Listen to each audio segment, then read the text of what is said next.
नमस्कार दोस्तों, आपका स्वागत है हमारे YouTube चैनल नक्षत्र दर्शन जेपी में। आज हम बात करने जा रहे हैं मेष राशि वालों के लिए अगले लगभग 48 दिनों के गोचर ट्रांजिट की स्थिति के बारे में। खासकर ये जानेंगे कि इस अवधि में क्या क्या अच्छी बातें होंगी, क्या क्या चुनौतियां आ सकती हैं और आप कैसे इनका सामना कर सकते हैं। तो चलिए शुरू करते हैं। मेष राशि, जो कि पहला चिन्ह है, अग्नि तत्व की है और इसका स्वामी ग्रह है मंगल। इस राशि के जातक ऊर्जा भरे, अग्रणी, साहसी स्वभाव के होते हैं। जब ग्रहों का गोचर होता है तो ये राशि चक्र भाव और ग्रह स्थिति के अनुसार प्रभावित होती है।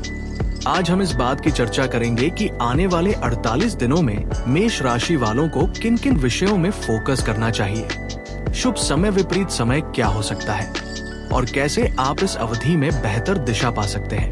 अगले 48 दिनों का गोचर मुख्य बिंदु। इस अवधि में मेष राशि पर जो गोचर स्थिति बनेगी उसमें मुख्यतः आपके करियर, व्यवसाय, धनाय, स्वास्थ्य प्रबंधन, संबंध, परिवार, मानसिक स्थिति आदि प्रभावित होंगे। क्या शुभ हो सकता है? एक, ऊर्जा व उत्साह में वृद्धि। इस समय आप कार्यों में तेजी लाना चाहेंगे, नए विचार आ सकते हैं, आगे बढ़ने का मन होगा। 2, नए अवसर। यदि आपने कुछ नए प्रोजेक्ट शुरू किए हैं या इरादा बना रहे हैं तो ये अवधि अवसरदायक हो सकती है। 3, परिवार संबंध बेहतर हो सकते हैं। पारिवारिक माहौल में समन्वय, सहयोग की संभावना बढ़ सकती है, संवाद बेहतर हो सकता है। 4, स्वास्थ्य सजगता बढ़ना। स्वास्थ्य को लेकर जागरूक होने की प्रवृत्ति बढ़ सकती है। खान पान, व्यायाम आदि पर ध्यान देंगे और लाभ होगा। क्या चुनौतियां हो सकती हैं? 1, धैर्य और सहन शक्ति की परीक्षा। गोचर में ग्रह स्थिति ऐसी हो सकती है कि कुछ योजनाएं तुरंत फल न दें या प्रतीक्षा की जरूरत हो। 2, बेतहाशा खर्च व असमय व्यय। वित्त मामलों में सतर्क रहना आवश्यक है। अनियोजित खर्चों या उधार लेने देने में सावधानी रखें।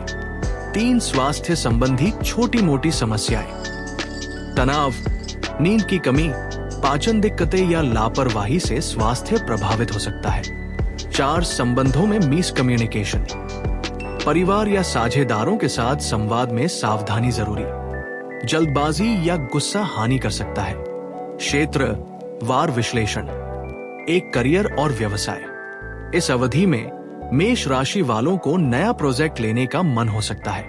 अगर आपने पहले से मेहनत की है तो उस मेहनत का फल मिलने लगेगा, लेकिन भूल चूक ना करें। यदि आप जल्दबाजी में निर्णय लेंगे तो जोखिम भी हो सकता है। सुझाव, पुराने पेंडिंग कामों को पूरा करें। नए काम को शुरुआत करने से पहले थोड़ा विचार विमर्श करें। टीम वर्क में सहयोग बढ़ाएं। आपका नेटवर्क आपके काम आ सकता है। 2, धनाय तथा वित्त। आपकी आय में सुधार होने की संभावना है, लेकिन खर्चों पर नियंत्रण रखना जितना जरूरी है उतना ही अहम है। अदूरदर्शी निवेश या उधार देने लेने की प्रवृत्ति इस दौरान जोखिम बन सकती है। सुझाव, बजट बनाने का प्रयास करें। निवेश से पहले अच्छी तरह रिसर्च करें। अचानक बड़े खर्चों में तुरंत हाथ न डालें, सोच विचार करें। 3, स्वास्थ्य। ऊर्जा बनी रहेगी, लेकिन यदि आप अपनी दिनचर्या को अनियमित रखेंगे तो थकान, तनाव या पाचन संबंधी परेशानी हो सकती है। सुझाव, पर्याप्त नींद लें और नियम अनुसार व्यायाम करें। तला भुना एवं भारी भोजन से बचें। कुछ समय मेडिटेशन, ध्यान या योग के लिए निकालें। मानसिक स्वास्थ्य के लिए ये बहुत अच्छा है। 4, संबंध, परिवार। मेष राशि वाले इस समय परिवार एवं भागीदारी में बेहतर संवाद की दिशा में जा सकते हैं, लेकिन अहंकार या जल्दबाजी से विवाद की संभावना है। सुझाव, महत्वपूर्ण बातचीत शांत मोड में करें। परिवार के किसी सदस्य की राय को समझने की कोशिश करें। दफ्तर काम के तनाव को घर पर मत लाएं। घर को शांत स्थान रखें। 5, अध्यात्म एवं आत्मविकास। गोचर का ये समय आप में आत्म जागरूकता बढ़ा सकता है। आप ऐसे सवाल पूछ सकते हैं, क्या मैं सही दिशा में हूं? क्या मेरे लक्ष्य सुस्पष्ट हैं? सुझाव: प्रतिदिन कुछ समय शांत बैठकर खुद से संवाद करें। शुक्रिया करने की आदत डालें। ये मन को हल्का करता है। यदि संभव हो, सामाजिक सेवा में हाथ आजमाएं। ये कर्म वृत्ति को बल देती है। शुभ अवसर और सलाह: इस अवधि में नए शुरुआत के लिए बेहतर दिन चिन्हित करें और महत्वपूर्ण काम उसी दिन करें। उदाहरण स्वरूप कुछ पंडित सूची में मेष राशि के लिए शुभ दिन दिए गए हैं। विशेष रूप से यदि आप वाहन खरीद, गृह प्रवेश या बड़ी सौदाबाजी की योजना बना रहे हैं तो शुभ मुहूर्त व पंचांग का ध्यान रखें।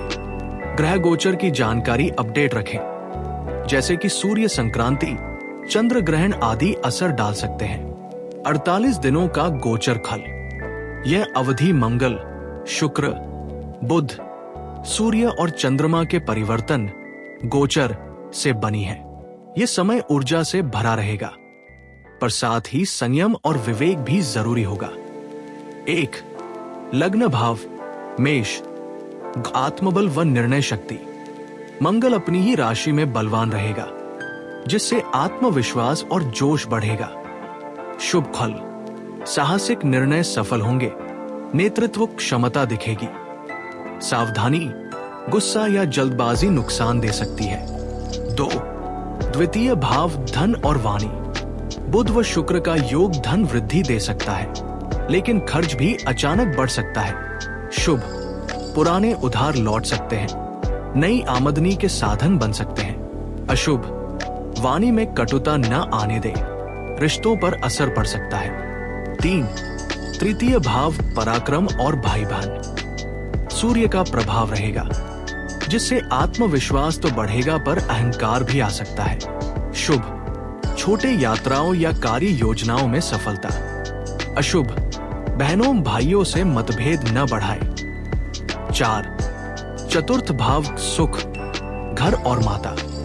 चंद्रमा और शुक्र के प्रभाव से घरेलू सुख में सुधार। शुभ: घर में शांति, सजावट या वाहन से जुड़ा लाभ। अशुभ: भावनात्मक अस्थिरता, मां के स्वास्थ्य का ध्यान रखें।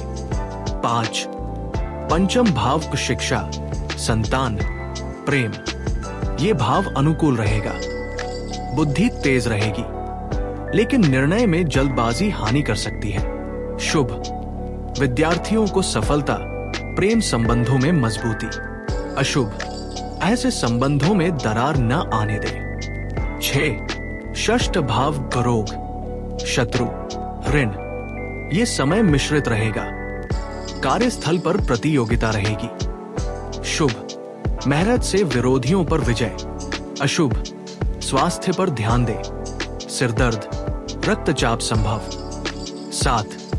सप्तम भाव विवाह और साझेदारी। ये भाव परीक्षण का रहेगा, पति पत्नी या बिजनेस पार्टनर के बीच विचार भिन्नता। शुभ: संवाद से रिश्ते सुधर सकते हैं। अशुभ: रिश्तों में अहंकार और अविश्वास से बचे। 8. अष्टम भाव आयु, गुप्त लाभ। ये गोचर रहस्यमय अनुभव देगा, ध्यान साधना लाभदायक। शुभ: आध्यात्मिकता में रुचि, पुरानी समस्या का हल। अशुभ: रिस्क वाले निवेश से बचे। 9.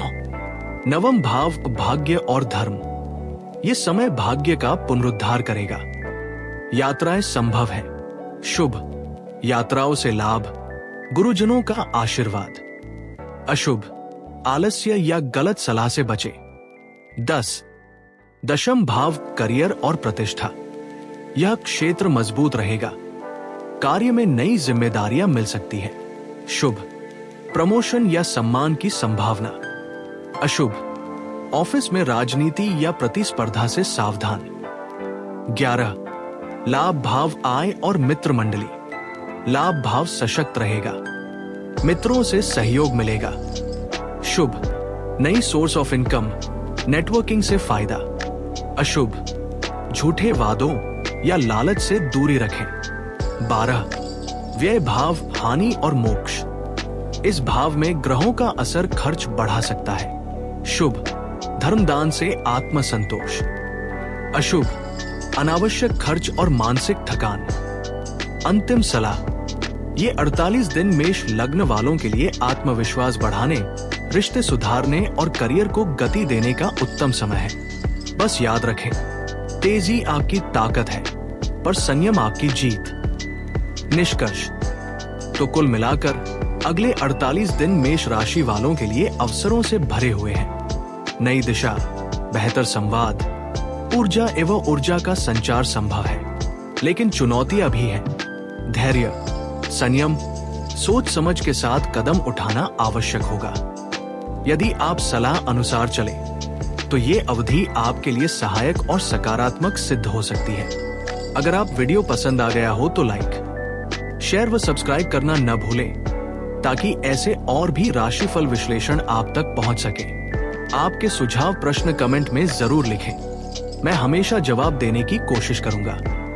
अगले वीडियो में हम किसी और राशि का विस्तृत गोचर विवरण देंगे। धन्यवाद। आपका दिन शुभ हो। जय शक्ति।